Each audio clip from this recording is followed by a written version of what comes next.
Oh man, what a hiatus we've had. We're back.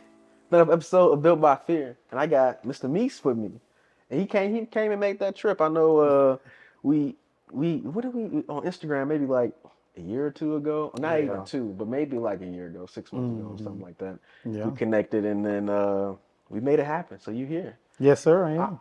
I'm probably not going to even want to talk as much. We've already talked about your story and where you've come from, and hmm what just even how you got here today a little bit. And I just want to really capture that. I told you already, Built by Fear is about the fear of God for me. Me personally, God has been Jesus specifically has been the major foundation for my life. hmm And He allowed me to see what this world is really about. And from that, now I'm able to apply that uh, in what I do as an adult.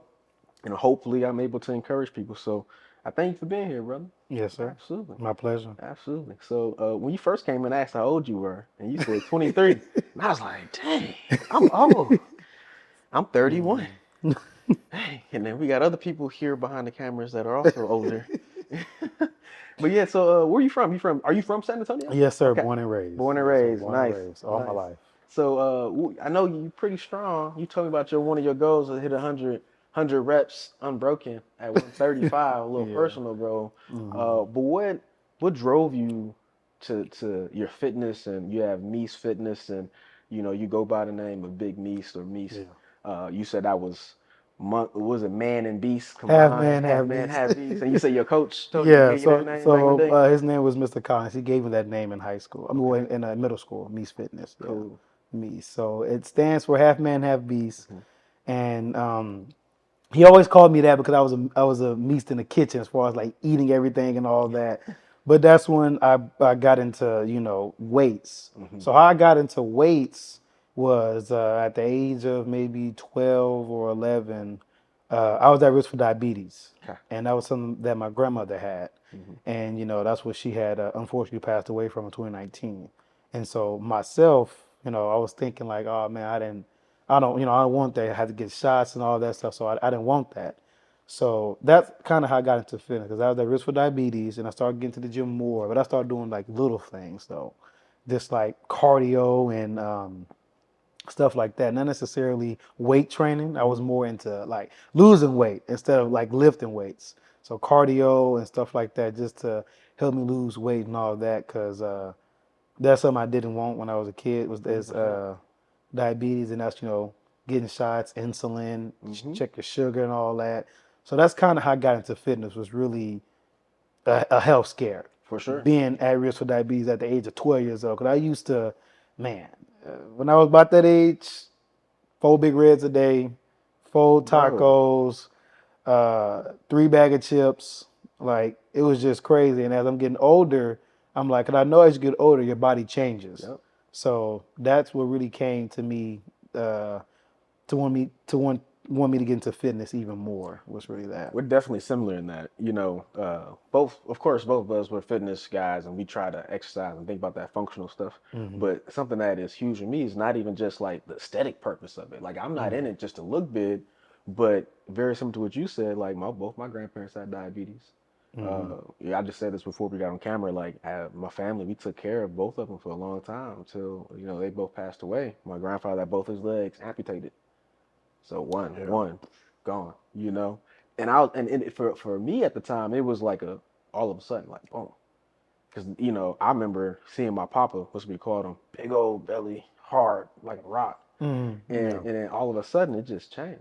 You hmm know, uh, but now I know, like you saying, fitness wise, the most prominent tissue in your body is your muscular tissue. And the quality of that tissue affects the longevity of your life as you go Yeah. and fighting off disease and stuff like that. Yes, it is. Um, but yeah, so I'm glad you started that journey. Yeah, Indeed. it's always a passion, man. And I don't see, I've been working out for over 7 years now, Hmm. and like I said, I don't see it as, people think I compete and do all that. Really, I don't. I just work out. It's just a hobby. Right. Like and it's something I enjoy doing. Uh, I just the first day I got into the gym, I was scared to lift weights, but then I just got into it more and more and more. and I liked the way my body looked, and I Mhm. liked my strength. So I'm like, I'm gonna keep going. And honestly, I didn't think it would have been this long I've been working out, and it's really just about keeping it consistent and Oh, go ahead. stuff like that. Just keeping it consistent, and eventually, over time, you'll see your results. The Mhm. work you put in, you'll see, results from it. So, It's interesting because like in the brain, it's all dopamine. mm, That's really what it is, right? So mm, that dopamine you get from after training is what brings you back to train again. Is what I brings didn't you know back to go through the hardship of that. Mm, training to get to that dopamine. The problem is that we, as Americans, in this consumerism and all this stuff, we can just eat, eat, eat, and get a quick fix of dopamine from a yeah. sugar cookie. Hmm. You know what I'm saying? So I think it is good to have that healthy way of trying to better Yeah. yourself like that. But you started. Did you say you started going cardio and fitness around 12 ish? Around 12 years old, Yeah, yeah. and 12, 12 you 13. told me something prior to this. You around 12 or 13. Did you had a was that around the same time you had your operation too? Yeah, so around 12 years old, I got diagnosed with meningitis and cerebritis, Okay. which is a disease where, pus pockets around your brain cells cuts oxygen off your brain. And, I don't know what it was. I remember I was at my grandma's house. I was in my room. My auntie came in like, hey, Clarence fell, Clarence fell. I'm like, what? And then, they all came in there. I was unconscious. And so they rushed me to the hospital. And they saying something happened to, my son, this, and that. And went to the hospital, rushed me. They rushed me back to the ER and something and whatnot, and came back out and said, "Ma'am, your son's been diagnosed with meningitis." And my mom was like, "What is that?" And he had to explain her like what it was, stuff Hmm. like that. But yeah, I was diagnosed with that at that age, and for one, I was young, so I didn't really know what it was or what could it do to me. Um, but it was I was in the hospital for about 6 months. Wow. 6 months. I lost my ability in my left leg. I lost my balance, lost my tonsils, I lost my speech. Wow. I had, I was in a cast, I was in a wheelchair, just a lot. And, that's kind of where my past brings you to my presence. Hmm. I feed off of that because, just being in the hospital for over 6 months and being in therapy for about 6 months, because I had to go to therapy to regain everything back. Right. I was in a cast, like it was just a whole bunch. And going through this at a young age was just like, man, like I look back at it because my mom had old parking passes for when they went to go see me and all that, like, and I was at Santa Rosa Hospital, and the doctor who had did my surgery, his name was Dr. Tellis, and I uh, I thank him to this day for doing that procedure because the procedure was risky. The doctor told my mom that the surgery is risky, and they were just telling my mom just to take your son home and comfort him to prepare him. And my mom was like, no, like, what would you do if this was your son? And the doctor said, I'll take the risk. So that's what my mom did. She took the risk. And I'm here today. Wow. So that just hearing those words, and see, the thing was, I didn't even know that I almost died. I was just listening to my mom's conversation with a friend saying that, hey, Clarence could have passed away. And see, I didn't know that until when I first found that out, I just bust out crying because I've accomplished so much that I didn't know my life was almost gone. Hmm. So that's what really got me to where I am now, as far as fitness wise and my ratio, my mentality. Because I think positive out of every outcome now. Because I think the mindset is you think positive, you'll get something back positive. Hmm. A lot of people think negative and have negative energy. And a lot of people do ask me, like, how do I do this? How do I do that? It's my mentality. And that's what I call it, Meast mentality. Hmm. Just having the passion to do, what I'm doing. 7 years strong, working out. I work two jobs. Like, I got my own apartment. Like, just everything is just, Just on that grind. yeah, Just on that that's grind. So that's the way I you had see to it. learn to walk again, essentially. Yeah, I was on a walker, wheelchair. I don't know how that happened. I guess when like meningitis goes through your spine and Right. whatnot and your Right. legs. So I had to learn how to walk again. Like I remember the therapist name was Christy, and she's still there to this day too. And I went back and I went back and thanked all of them for what they did. You know, I'm just thankful to be able to do what I'm doing now. For sure, for sure. And Most then you also definitely. told me that you work with the youth, Boys and Girls Club, Yes. right? And that inspires me. So Built by Fear, I didn't say this already, but Built by Fear, like long term, I do this podcast and stuff. My hope is to be able to create something where I can give back to the youth. Hmm. Weightlifting is my background. Weightlifting is my passion, and I feel like, especially I'm from Detroit, Hmm. inner city Detroit, born off 7 Mile. I see so many kids who don't have the resources or the Hmm. community that allows them to be able to have outlet.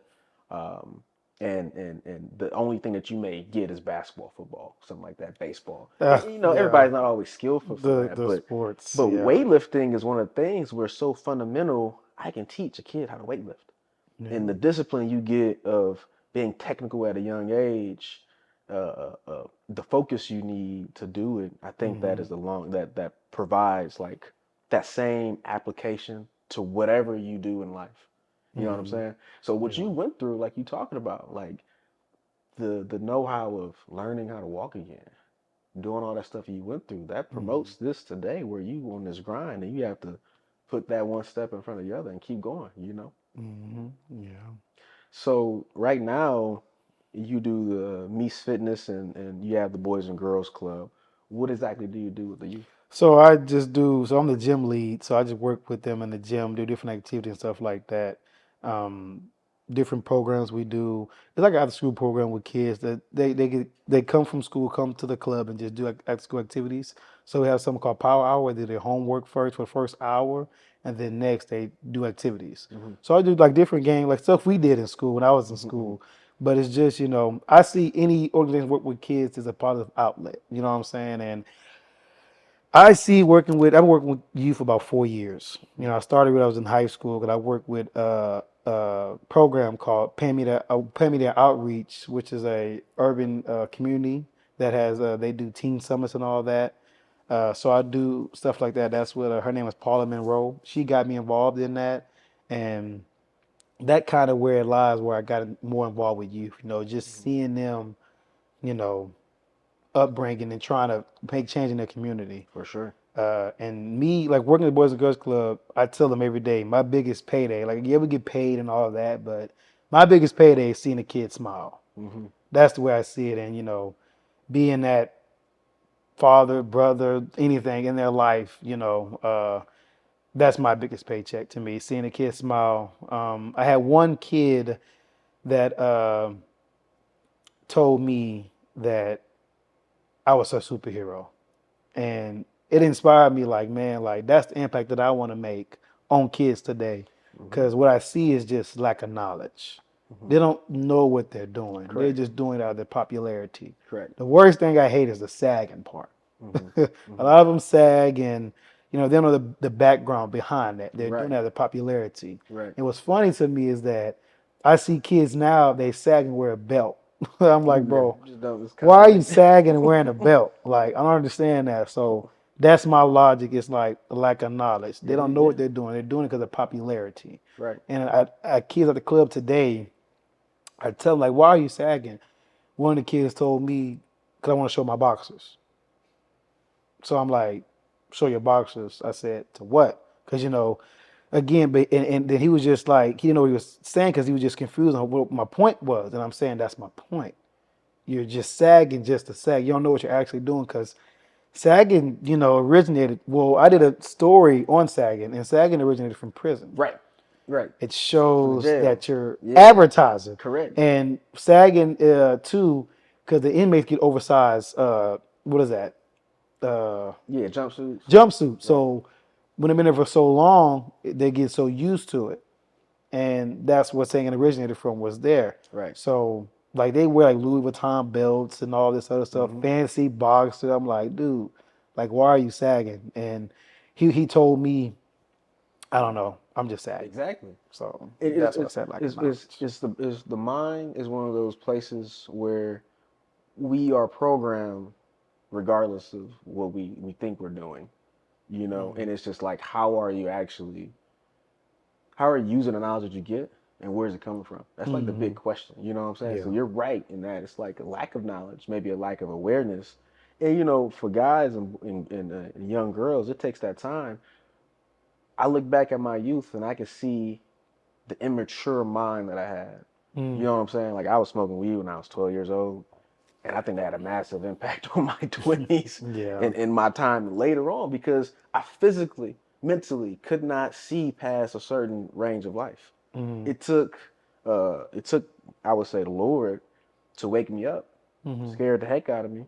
He had Yeah. to wake me up. You know, that's my testimony and stuff. And prior to that event, I was the same kid.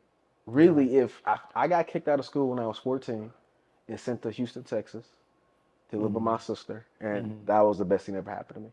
I truly do not know where I would be if I stayed in Detroit. I have no clue. And I think about my cousin's passing, and I think about that could have easily been me. I think Yeah. about Swale, that's my other cousin who passed running from the cops. Yeah. So many different things have happened, and you can see like the youth is such a molding or a, you know, you can mold them. The most Mm-hmm. important people in my life have always been teachers and coaches.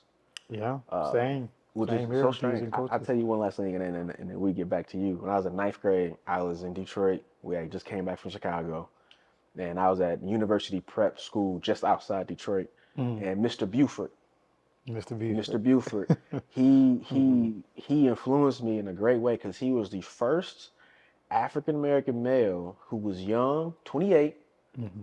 who seemed like he was successful doing his thing.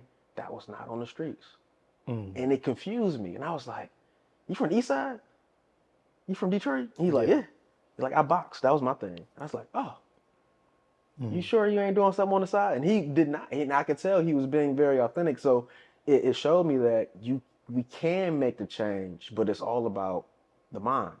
And a lot of Mm. kids, like you said off camera, like they may not have the father figure. They may not have the home structure and stuff like that. Like I did by the grace of God. Like I really did. My parents Same. did a lot of good stuff for me. Thankful. Yeah. Um, Same. but it was still across the street. You Mm-hmm. know what I mean? Being in Detroit. But so that was, you know, you had your situation going from 12, 15, or like 15 years old Yeah, ish, getting older. right? Yeah. A Mm-hmm. little bit older than that? Yeah. Okay. A little When older did you than say that. you got your full range of motion and ability to move and everything again? About 17, 17. 18, maybe Okay. 17. Because I was in, like I said, I was in therapy about 6 months almost too. Because I had to regain everything back. And I remember it was one game called "Don't Break the Ice," Hmm. to where I had to like work on my grip and strength and all that. Like I lost my tonsils too, Hmm. so all that just played a role in the recovery process. Hmm. Hmm. So I yeah. know in the next 10 years or so, where do you feel like you will be? Like mission wise, what do you want to do over the next 10 years? What is your goal? I want to actually have my own youth center Okay. to where, because I know a lot of organizations like YMCA, us, and all that to teach kids about different things and stuff like that. But I want to have a youth center where kids can come in and have fun, but then get knowledge. Right. Because there's a lot of stuff that I see, and I go into these organizations and see like what they do, but a lot of them don't really teach. And I think again, it's like a knowledge. So I want to be able to them have fun, of course, but then learn a little bit while they're having fun, like about financial literacy, Hmm. about just life in general. Because I'm not gonna lie, high school didn't probably prepare me for life. Nope, I'm not not gonna me. lie, I'm the it it same. it, it really didn't. And I hate to say it, but it's just the truth. Because I did graduate from college. I got my associate's degree in business. But it took me almost 2 years to get that because I felt my first semester of college due to the lack of knowledge I didn't learn in high school. Right. And it's crazy because my professor was telling me like, "Hey, you learned this in high school?" I said, "No, ma'am, I did not." They said you should have, and it's just a lot that I didn't learn, like credit, financial literacy. It's the whole nine. I didn't learn about none of that, and so it's like even now, like this day I work with kids, I ask them where I learned in school, and they tell me nothing. Right. I don't know if they're playing or not, but I mean, some are being serious. Like they learn the stuff that they learn in school. To me now, they don't really necessarily need in life. Right. They don't need the stuff they need in life. They're not teaching. They did have one class in my high school that they taught, but they took it away. So it's like y'all taking away stuff that we actually need. And I'm not thrashing, schools and whatnot, but it's just that's kind of another reason why too. I mean, kids are in school every day, right? They're almost what 8 hours or It's tough because long time. we got, we're in the suburbs. South Fair is Mm, pretty cool, and they got a good school program and everything. But you see a lot of that in there. Kids coming out of high school not prepared. But I lived in Chicago for a little bit, and that school system was completely different than one in Detroit. mm, Detroit public school, is two big schools there, Cass and Renaissance, that are the big prominent ones. You got to test to get into, and mm. people go off and they be successful. But if you in general public schools in certain communities, you're not really always get taught, the Yeah. right stuff to prepare you, and then you wonder why people don't know what they want to do when they get out, or better yet, my point or bone I got to pick with the education system is maybe the lack of teaching critical or creative thinking. You know what I'm saying? Mm, Instead of just, hey, I just want you to regurgitate information. You know what I mean? Like, how can yeah. I teach someone to think creatively and also think critically? Mm, Because now what you got with TikTok, Instagram, with the youth right now is the scene of, hey, this is information, and I assume this information is true. Instead of thinking critically and questioning, is this information true? yeah. You don't just think, oh yeah, just because someone said it and he's got a program like or a platform Mm, that must be correct. Like check me too. mm. I think that's critical. So I got a question. Jesus is my foundation for my life, and would you consider yourself a man of God, and why? I do. I mean, obviously, when I was younger, it was my mom and my dad bound us to go to church every Sunday, get a haircut, fresh Sunday every time I go to Sunday. So I mean, I say I do. Like I told you, I didn't believe in God at first until I had an episode. So honestly, I say I do, Hmm. just because I didn't believe in God at first. I didn't really necessarily knew too much about it. Like I was just, I didn't know nothing about it until, I started going to church, learning about the Bible a little bit. And then when my pastor came and prayed over me before my surgery, praying over me, making sure I got a surgery and all that. And, you know, I'm here today. That was my first encounter Right. to just, when they came and prayed over me, holy oil, everything, they came and did all that. And then the next day I'm talking. I'm out of surgery, recovered, and that was probably my first encounter with God. And I haven't really been to church in a while since my my Hmm. mother's passing. Hmm. Um, but one thing I could say though, before my mom passed away, she had went to church before she passed away. Hmm. And to me, that was maybe a sign, like, cause she wasn't, cause her mother passed away. Her mother passed away, which was my grandmother, Right. and it was hard on her. And she hadn't been to church and all that, this and that, and he started going to church. She started feeling a little bit of relief, and it's just when my mom passed, I didn't really. It's It's a process, bro. yeah, It's a process. it's tough. We come back to it. I'll tell you one little piece of vulnerability kind of match, the scene. I remember speaking at my aunt's funeral when she passed away. Hmm. She was, I think, probably in that first curve of people who passed away from COVID. And I went up to Detroit and I was able to speak at her funeral and encourage my family. I was Hmm. very heavy in my heart. I miss my family so much, and to keep going back to Detroit because of funerals was kind of Hmm. tough. But I was able to speak on it. This was someone who was older, had a long life, got sick, passed away. Now, fast forward when my cousin got killed. Hmm. This was different because this was something I felt like I saw happen before it happened. And I'm prayerful, thinking this should not be going down. Hmm. And it happened. And I was like, dang. And it broke my brain. It kind of disrupted. And for the first time, I was speechless. I went to his funeral and they had people go up to speak, and I couldn't say anything. I didn't even know where to start. You know what I mean? And mind you, I see people in the funeral go up there talking. You know, we in Detroit, you got everybody there, Mm-hmm. and the common thing is the I'm trying to see how to speak. Um, Mm-hmm. what's the goal? Is it just to have a whole bunch of money, have this, have cars, clothes, all this stuff? Mm-hmm. And I realized there, like, the only thing that will help in this moment truly is Jesus. Yeah. And this, my mom told me this too. Like, the shortest scripture is Jesus wept. Shortest text in the Bible is Jesus wept. And what's so cool about that text is that he has the power to undo death, but yet he still wept. In the context of that, Lazarus had died, and he is getting ready to call him out of the grave. And Mm-hmm. what causes him to weep, I believe, is the reality of death on all of mankind and the echoing it has and the destruction that it has on people.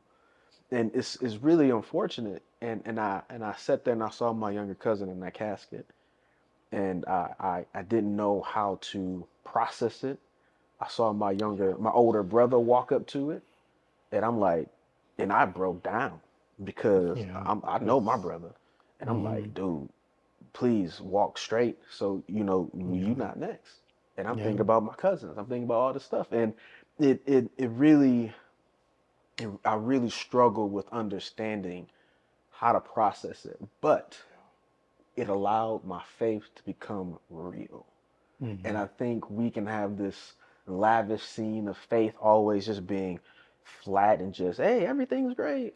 But no, Mm-hmm. faith applied is muddy. Yeah. It gets rugged. You know what I mean? Yeah. And bro, I was praying for you yesterday. I really was, because I'm trying not Mm-hmm. to get emotional myself, because I saw your post about when your mom passed away. Man, I tell you, my heart went out to you in a great way. And to be able to have a conversation with you right now, it is mind blowing to me, and nothing short of, I believe, God's hand moving in your life. So I don't know what that means to you. I'm not one to say, hey, bro, you got to go to church and do a whole bunch of good stuff. Yeah. Hey, look, hey, go read the Word and just read it and see how God directs you. My favorite scripture is Ephesians 1:13, because it says, upon faith in the gospel, you are sealed with the promised Holy Spirit as a deposit for a future inheritance. Yeah. You know, how long ago did your mom pass? She passed away last year, Okay.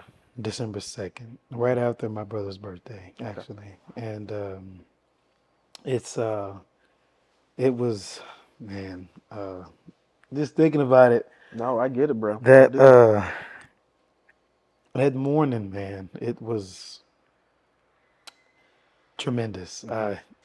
Again, I've never ever imagined losing my mom at such a young age. And we always talked about it and everything, but it just happened too early. Hmm. And my mom, I heard over a conversation saying that she was afraid to die, Hmm.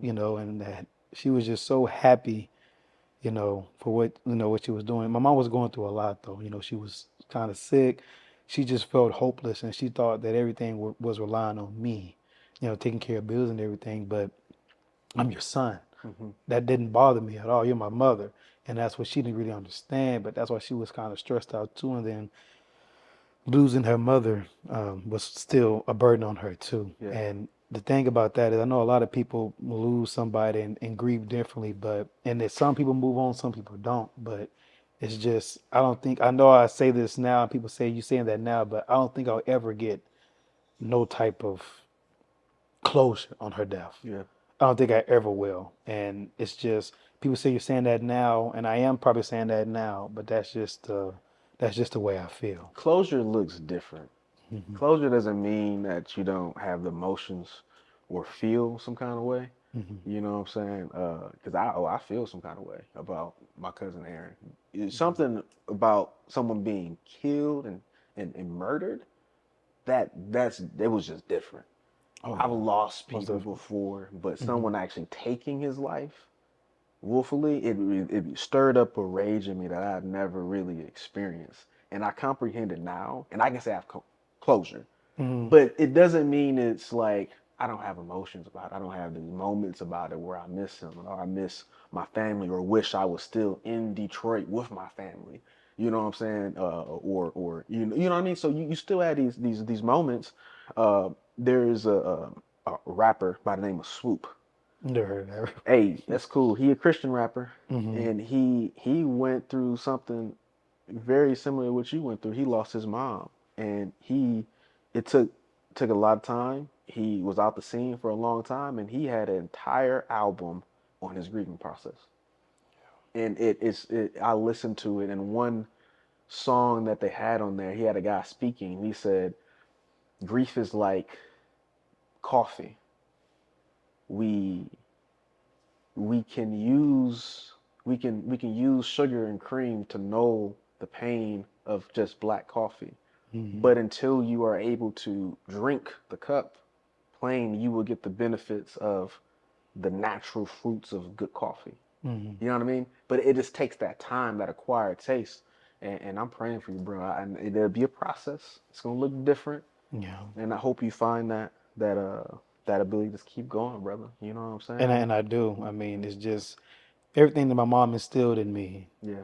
I'm putting it to use. Like everything she taught me, I'm just putting it to use. With everything I do, everything is just it's a passion. So I just like I was telling you, her weakness was my strength. Hmm. Seeing her struggle put me into more power. Like the weights I lift, crazy. But again, that's not just to people. That's just heavy weights. That weight is again pain, sadness, depression, and anger. Hmm. That's just the way I feel, and that's how I express myself. Because my mom, she knew I like to lift weights. She always said I'm doing crazy weights and all that. But you know, then we're all out of again expressing myself the way I felt. Right. Absolutely. So Absolutely, bro. Man, I'm glad you came through today. yes, sir. Man, I don't know where else to really go with this one. Mr. Adrian popped in. What's up, bro? How you doing? So, buddy. It is indeed, indeed, bro. I'm so happy you came through. Uh, I think this is a good place to wrap it up. Now that you have this place where you're at now, I know it can be a painful place.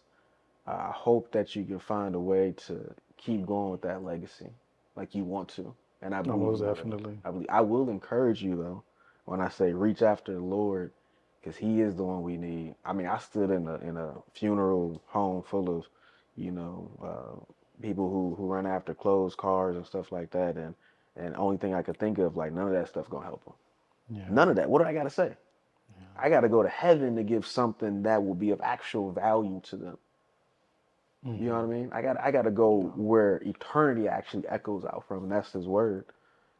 So I really hope you can find Christ in that too. Most definitely. Just to add to Absolutely. that too, my grandpa worked at a funeral home too. Okay. He's been there for over 21 years, Wow. and he buried my mother, which is his daughter, Hmm. and he buried his wife, which is my grandma. Wow. So it's when you were speaking about the funeral, that was to piggyback on that. The hardest part of my mom's funeral was closing that casket on her. Hmm. I was the one to close the casket on her though, because I wanted that closure. I wanted that comfort. Hmm. Uh, Even when we went to her cemetery, like you know, I was the one who wanted to see her get lowered down in the ground. I know some, they go to the repast and all that after, but I wanted to have that closure in that moment, to feel like this is real. And what's crazy is my grandma passed away in 2019. My mom passed away last year, and I was always used to going to seeing my grandma at the gravesite, and I ain't been to the gravesite since my mom passed because it's my reality now to where like I have to go see both Right. of Right. them, in the ground because like I said, my grandma and my mom was a big piece of my world. And the fact that they're gone is just, it broke me. Hmm. But it broke me to where it's building me too. Hmm. So that's why everything I do is just not for myself, it's for them too. Hmm. That's my purpose in life. And, my backstory when I almost died at a young age, having a purpose in life progresses you and, makes it easier for you to accomplish your goal to me. Absolutely. I say this, and um, I feel like people use what I'm about to say as a way to say, don't feel, you know. Mm, Um, I, Jesus died on the cross and rose again on the third day so we can have this confidence that death has no sting on us. And I take it that your mother was a believer. I believe that firmly, just hearing your story. And when you were 12, and it where I struggled with my cousin was not knowing if he was a believer or not. mm, I had my aunt who recently passed away. My cousin Devontae's mother passed away, and she lived a life of a beautiful life, and it was a well done, good and faithful servant type of life. And there was weeping and mourning and that, and I think that is 100% beautiful. Do it. Grieve, like that's beautiful. Don't skip that. None of that, like, hey, don't even have that emotion. None of that. But the joy, the know that there is an eternity mm. after that, that changes everything, bro. You know what I mean?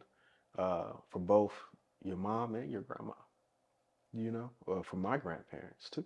I Mm-hmm. look back at that, seeing my grandmother pass away when I was probably like 11 years old. That's why I was telling you right before we started. Mm-hmm. My grandma was a massive foundation of love in my life as a young Same. child. Yeah. And I love, as a person who I used to pride myself in knowing the Bible, this and that, and having this type of perspective theologically and this and that. I've dropped not theology at all. I think that information is critical, but simple faith and knowing that, hey, Jesus is King, that sets you up for eternity. I saw my grandma live that out. I Same. see my Yeah. father live it out too today. And Mm-hmm. he's 70 years old. He like, hey Doug, you got a Bible verse that I can send to people, and I'm encouraging them to get in the Word. And okay, are Christians supposed to just do a whole bunch of knowledge based stuff, or is Mm-hmm. it applying what God has really put in your heart every single day? That's how we are known, by the love we give to people. Facts. You know.